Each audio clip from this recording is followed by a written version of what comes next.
히브리서 10장 19절부터 25절 말씀 마음을 집중하시고 함께 읽어봅니다. 그러므로 형제들아, 우리가 예수의 피를 힘입어 성소에 들어갈 담력을 얻었나니 그 길은 우리를 위하여 휘장 가운데로 열어놓으신 새로운 살 길이요, 휘장은 곧 그의 육체니라. 또 하나님의 집 다스리는 큰 제사장이 계심에 우리가 마음의 뿌림을 받아 악한 양심으로부터 벗어나고 몸은 맑은 물로 씻음을 받았으니 참마음과 온전한 믿음으로 하나님께 나아가자. 또 약속하신 이는 믿으시니 우리가 믿는 도리의 소망을 움직이지 말며 굳게 잡고 서로 돌아보아 사랑과 선행을 격려하며 모이기를 패하는 어떤 사람들의 습관과 같이 하지 말고 오직 권하여 그 날이 가까움을 볼수록 더욱 그리하자. 아멘. 지난 10월 첫 주일부터 오늘까지 7주에 걸쳐서 히브리서의 말씀을 함께 묵상하면서 은혜를 나누고 있습니다. 히브리서는 좀 독특한 특성이 있죠. 이 편지에는 그 받는 대상이 히브리 사람들, 즉 유대인들입니다. 그들은 자칭 하나님을 잘 알고 잘 믿는다고 했던 사람들이죠. 그러나 예수님이 땅에 오셨을 때 오히려 하나님의 뜻을 깨닫지 못하고 하나님의 아들 예수님을 십자가에 못 박는 죄를 짓게 된 것이죠. 이와 같이 오늘 우리를 돌아볼 때에도 내가 생각할 때는 내가 하나님을 잘 알고 잘 믿는 것 같은데 오히려 하나님의 뜻을 헤아리지 못함으로 하나님의 뜻과 반하여 죄를 짓고 또 하나님을 거스르는 경우가 있을 수 있습니다. 그런 삶에서 돌이켜볼 때에 히브리서의 전체적인 맥락에서 이해할 수 있는 것은 예수님을 바르게 아는 것, 즉 바른 믿음으로부터 온전한 믿음이 마침내 천국까지 이어지는 복된 믿음이 될 수 있는 것입니다.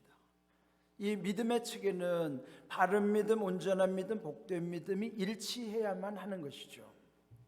그런데 바른 믿음이 되지 못하면 결코 온전해질 수도 없고 또 천국까지 닿을 수 없는 복된 믿음은 더더구나 기대할 수가 없는 것입니다.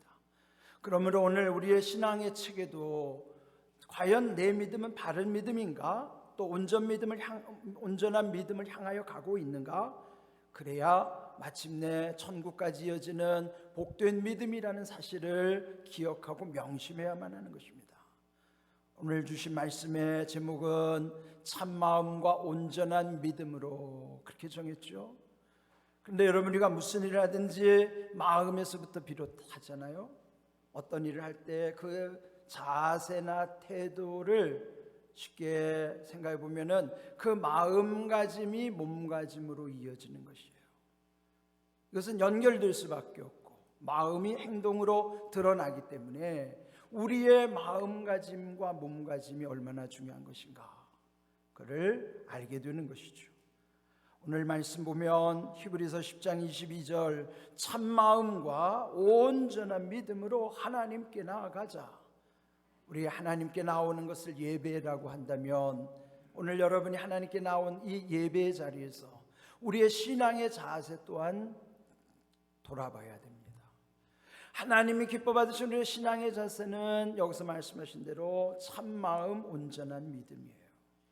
그런데 참과 온전함이라는 것은 우리의 희망사항이지 우리 실제 상황은 아닌 경우가 많아요. 우리는 참되기가 어려울 뿐만 아니라 온전하기는 더 어렵습니다. 그것은 우리의 노력과 의지, 수행으로 되지 않습니다.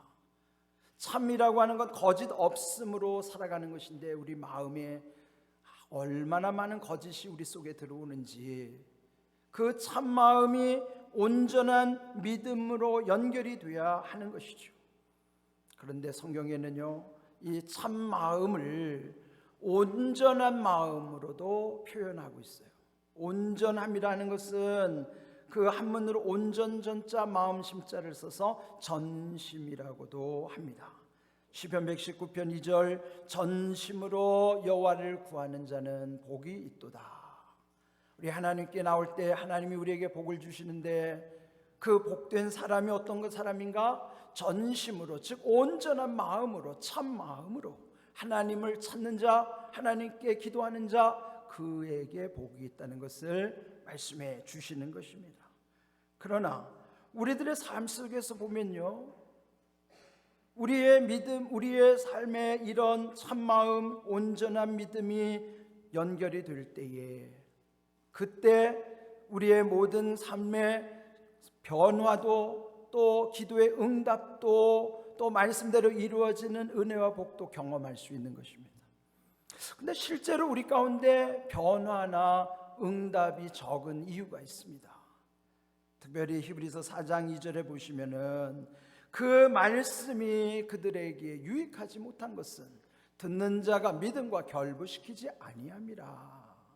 즉 참 마음이 온전한 믿음과 연결이 되려면 그 사이에 말씀과 결부가 되어야 한다 하는 거예요. 결부라는 것은 맺어서 묶는 것이 결부죠. 연결돼야 되는 거예요. 그런데 우리가 이 참마음, 온전한 믿음 사이에 말씀이 결부되지 않을 때 거기에는 유익함이 없는 것이죠. 여기 유익이라는 것은 그런 모든 변화요 또 응답일 수 있는 것이죠. 그래서 우리를 돌아보는 거예요. 내 믿음 속에, 나의 이 바른 믿음, 온전한 믿음을 향하는 이 삶 속에 나는 과연 참마음과 온전한 믿음을 말씀으로 결부시키고 있는가? 그렇지 않으면 유익이 없는 것이죠. 변화가 없는 거예요. 경험할 수 없는 거예요.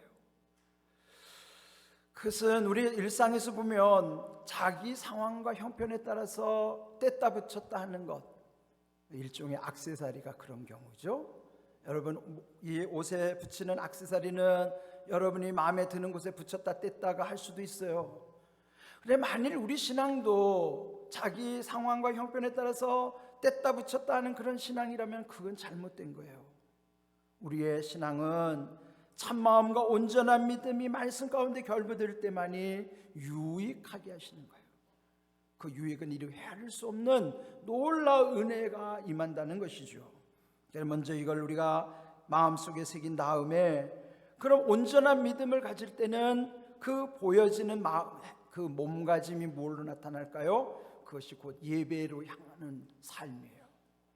오늘 여러분의 이 예배 자리에 온 것은 그런 참마음과 온전한 믿음을 향한 그 갈망이 없이는 여기 앉아 있을 수가 없기 때문인 것입니다. 그러므로 온전한 믿음은 하나님께 나아가게 돼 있어요. 히브리서 11장 6절 말씀처럼 믿음이 없이는 하나님을 기쁘시게 할 수 없나니 하나님께 나아가는 자는 반드시라고 하는 거예요. 이거는 선택이 아니고 필수예요.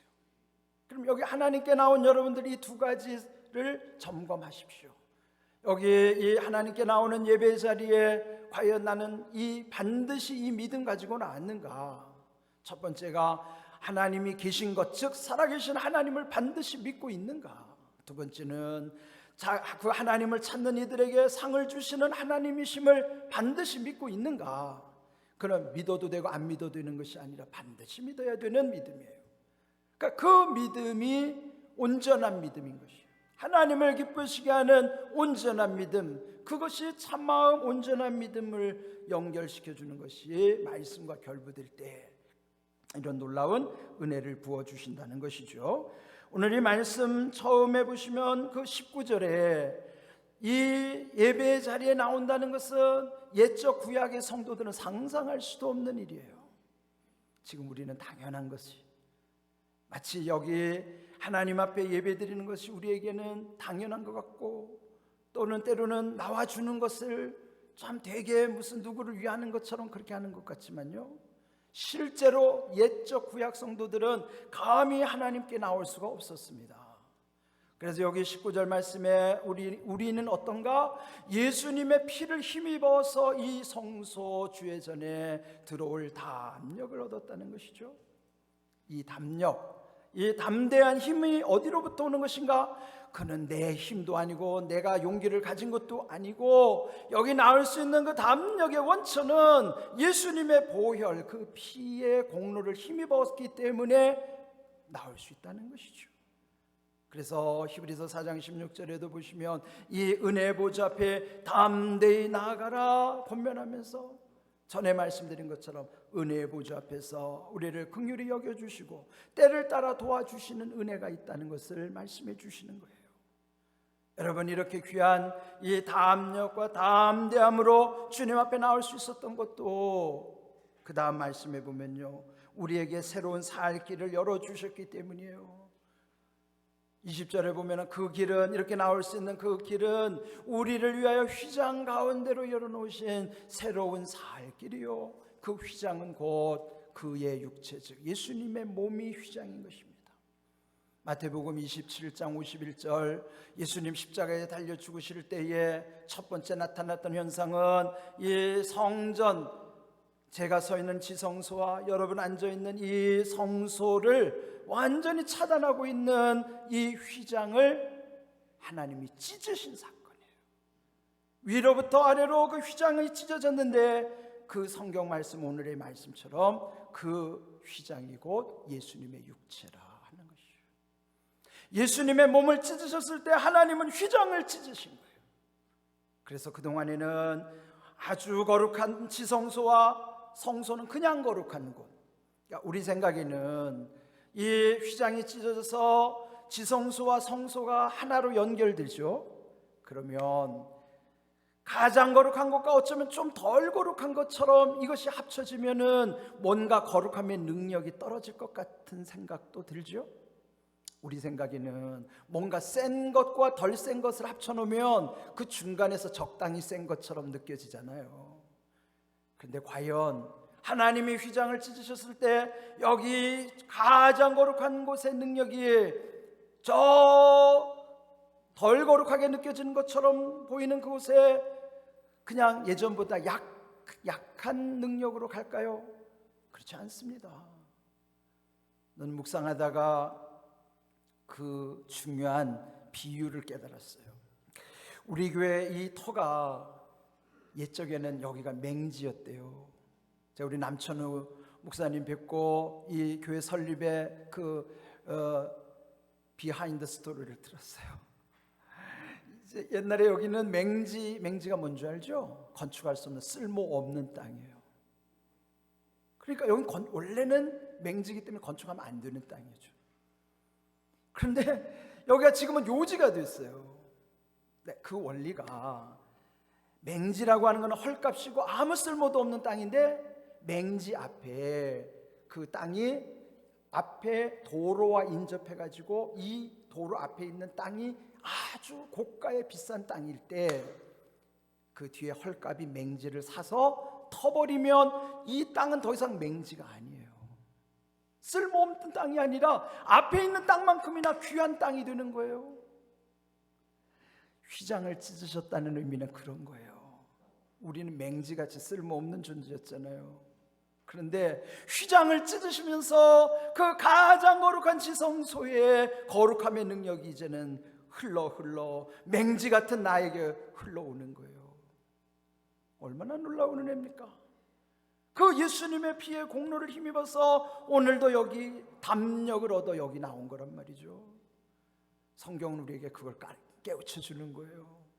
여러분이 여기 앉으셨다는 게 얼마나 대단하다는 것을 성경을 통해서 우리는 알아야 되는 거예요.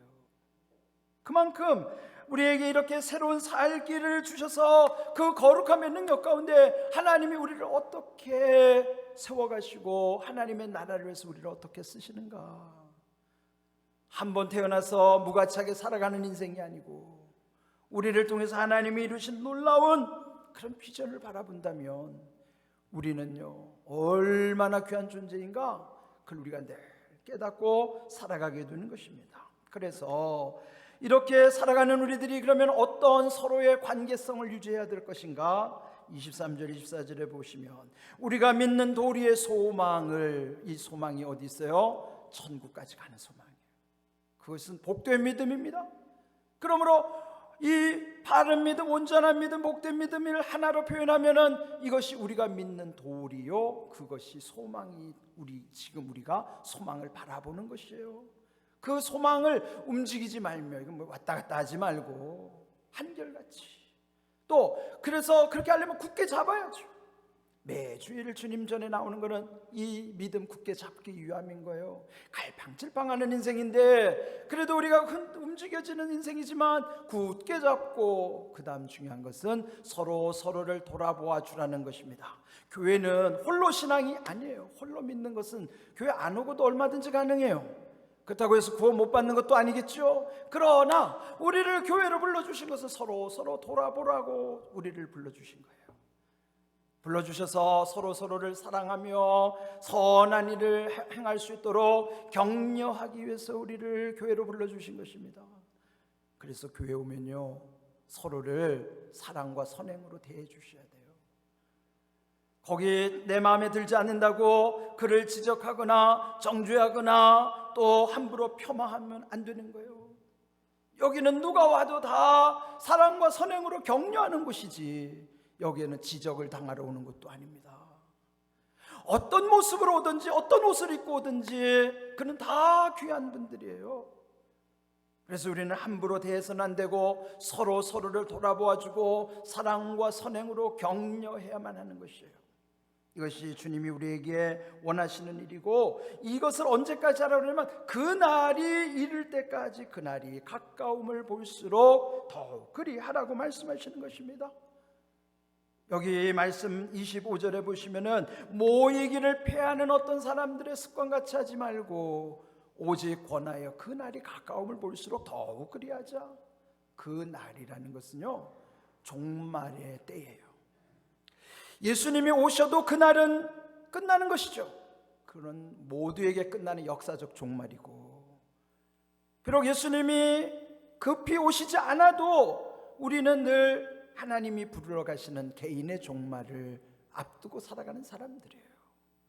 그러므로 개인의 종말이든지 역사의 종말이든지 그 종말의 때가 가까울수록 우리가 해야 되는 것은 모이기를 패하는 어떤 사람들 습관처럼 살면 안 된다는 거예요.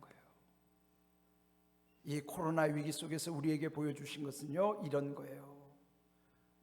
물론 상황이 그래서 가정에서 예배드리는데 익숙하다 보니까 이제는 교회 오는 것도 쉬워지지 않았어요. 왜요? 습관이 돼가지고. 습관은 굳어진 거예요.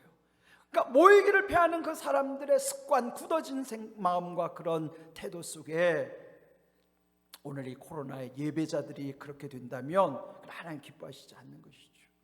그들처럼 하지 말고 우리가 해야 될 것은 오직 권하라는 것, 서로 돌보며 권해야 될 것은 그 종말의 때가 가까이 올수록 더욱 그리하자. 더욱 그리하라는 건 더욱 힘써 모이자, 그런 뜻이에요. 네, 지난주하고 오늘 보니까 많이 나오셨어요. 그 모습을 하나님 얼마나 기뻐하시겠습니까? 이런 모습이 참마음과 온전한 믿음이 말씀과 결부될 때 이렇게 우리들이 몸이 움직여지는 것이에요. 그래서 우리는 이 살아가는 날 동안에 이런 귀한 마음과 믿음 가운데, 그 마음은 참마음이어야 되고 그 믿음은 온전한 믿음이 말씀과 결부될 때에 이 말씀대로 이루어지는 은혜와 복이 우리 가운데 흘러온다는 사실을 늘 기억하면서 살아가게 하는 것이죠. 이렇게 살았던 사람을 제가 곰곰이 생각하다가요, 사도 바울이 떠올랐습니다. 여러분, 사도 바울이 누굽니까? 예수님과는 완전히 원수지간이었어요. 그런데 예수님을 담메색 도상에서 만난 다음에는요, 예수님과 완전 아주 극한의 원수였다가 완전 180도로 변화돼 가지고 예수님을 위하여 자기 전생애를 걸고 마침내 하나님의 나라를 위해서 순교했던 인물, 극단적인 인물이에요. 극과 극을 오간 극단적인 인물. 무엇이 바울을 이렇게 변화시켰을까? 이 능력, 그 원인이 무엇일까? 그럴 때 생각한 것이요, 갈라디아서 2장 20절 말씀입니다. 저는 매일 갈라디아서 2장 20절을 제 마음에 새기고 묵상합니다. 여기 보면요, 나라고 하는 표현이 6번 반복됩니다. 여러분도 한번 잘 손꼽아 보세요. 내가 그리스도 안에 내가 그리스도와 함께 십자가에 못 박혔나니 그런즉 이제는 내가 사는 것이 아니요 오직 내 안에 그리스도께서 사시는 것이라. 이제 내가 육체 가운데 사는 것은 나를 사랑하사 나를 위하여 자기 자신을 버리신 하나님의 아들을 믿는 믿음 안에서 사는 것이라. 처음이 나로 시작된 것이 의미가 깊은 겁니다. 왜요? 세상에서 제일 우선순위를 꼽자면 내가 돼야 되고, 나와 상관없으면 아무 관계가 없을 때는 나에게 의미도 없는 거예요. 세상에서 제일 소중한 것은 당사자 자기 자신이 제일 중요한 거예요. 그런데 그렇게 소중한 내가 제일 먼저 만나야 될 분이 그리스도라고요. 그래서 그리스도와 함께 이렇게 연결되는 거예요.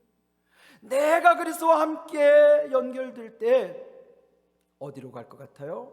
십자가로 가는 거예요. 이게 신앙의 출발입니다. 내가 그리스도와 함께 십자가에 못 박혔다는 사실을 믿어져야 되고 인정해야 되는 거예요. 그게 내 고백이 되어야 되는 거예요. 왜 그럴까요? 만약에 바울이 참마음과 온전한 믿음 가운데 주님을 만나지 못했다면 이런 고백 자체를 할 수가 없어요. 또 참마음과 온전한 믿음이 전제되지 않는다면 이 말 자체가 맞지 않아요. 왜 그럴까요? 바울은 예수님 생전에는요 한 번도 만나지 않았어요. 만날 수도 없었죠. 바울은 외국에 거주했고 예수님 본토에서 활동하셨는데, 그런데 예수님 돌아가시고 부활하시고 승천하신 다음에 바울은 그때 더 미친 듯이 예수 믿는 사람들을 찾아다니면서 죽이는 일에 앞장서는 거예요. 그러니까 아니 그런 사람이 예수님 생전에는 한 번도 본 적이 없는데, 그 십자가 근처에 가보지도 않았는데 왜 내가 그리스도와 함께 십자가에 못 박혔다고 말할 수 있겠어요? 그는 믿음이 전제되지 않으면 그 말은 성립도 되지 않아요. 그런데 바울이 예수님 만나고 자기 변화된 삶 속에서 보니까 내가 몰랐던 예수님이 이미 나를 위해서 십자가에서 죽으셨구나를 믿게 된 거예요. 그래서 이렇게 고백하는 것이죠. 그렇다면 2000년의 시간을 훌쩍 넘어 오늘 나도 참마음과 온전한 믿음으로 십자가를 바라볼 때는 이 바울의 고백은 곧 나의 고백이 되는 거예요. 그래서 나도 내가 먼저 그리스도와 함께 십자가에 못 박히는 것으로부터 내 신앙이 출발하는 거예요. 옛사람이 십자가에 죽어졌으므로 더 이상 죄에 반응하지 아니하고 이제는 할 때 이제라고 하는 건 변화된 삶이에요.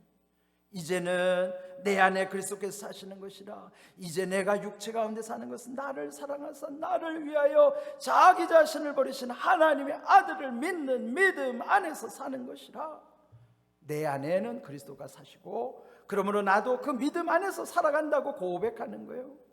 여기가 신앙의 출발점입니다. 여러분 여기를 거치셨나요? 여기를 아직 안 거치셨다면 여러분 아직 신앙의 출발도 하지 않은 거예요. 여기부터 신앙의 출발점이에요. 여러분이 정말 예수님과 함께 내가 그리스도와 함께 십자가에서 죽었는가, 여기에 대해서 여러분이 선언하셔야 돼요. 믿어져야 돼요. 그리고 이제 내 안에 그리스도께서 사시고 나도 믿음 안에 산다고 하는 것을 고백하는 거기가 믿음의 출발점이라고요. 이 말씀 가운데서 느끼는 것은 참마음과 온전한 믿음을 하나님이 어떻게 우리에게 원하시는가를 깨우쳐 주시는 말씀이에요. 우리는 이렇게 살아야 되는 사람들입니다. 그리스도와 함께 십자가에서 죽어야 되고 새로 그리스도와 함께 내 안에 그리스도와 함께 내가 믿음 안에서 살아가야 되는 거예요. 이것이 믿음의 출발점이요 우리의 삶 자체 신앙의 고백이 되는 것입니다. 여기에 그 중요한 것이 바울의 참마음과 온전한 믿음처럼 오늘 우리에게도 참마음과 온전한 믿음으로 하나님 앞에 살아가야 하는 것이죠. 지난 한 주간에 우리 정종근 권사님 그 작품 전시회 그 강서문화원에서 있었어요. 저희도 다녀왔는데요, 제가 그 정 권사님 그 작품을 만들게 된 배경 이야기를 들으면서 마음에 얼마나 감동이 됐는지요. 올라오시다가 여러분 보셨겠지만은 그 1층 계단 오르는 쪽에 보면은 천지창조라고 하는 작품이 그 규격만 해도 2m요 1m 50이 되는 엄청난 거예요. 그게 천년이 가도 변하지 않는다는 한지에다가 창세기 1장을 거기다가 담으신 거예요. 코로나 상황 속에서 하나님께 집중하며 그 창세기 1장 하나님의 마음을 품고 써내려가다가 틀리면 또 찢어버리고 그렇게 하기를 무려 7, 8개월을 그렇게 하셨다는 거예요. 40년 서예를 하시면서 그렇게 대작을 작성한 다음에 그분이 2시간을 펑펑 울었다는 거예요. 저는 그 마음이 느껴졌어요. 우리 권사님 이제 나이 70에 정말 그 마음의 중심에서 그것이 참 마음이요, 그 믿음이 온전한 믿음을 향하는 믿음이지. 여러분, 전에 있던 교회에서도 어떤 분이 그 서예를 참 잘하셨어요. 근데 그분이 이제 연세가 많으니까요, 이게 떨려가지고 이제는 못 쓰세요.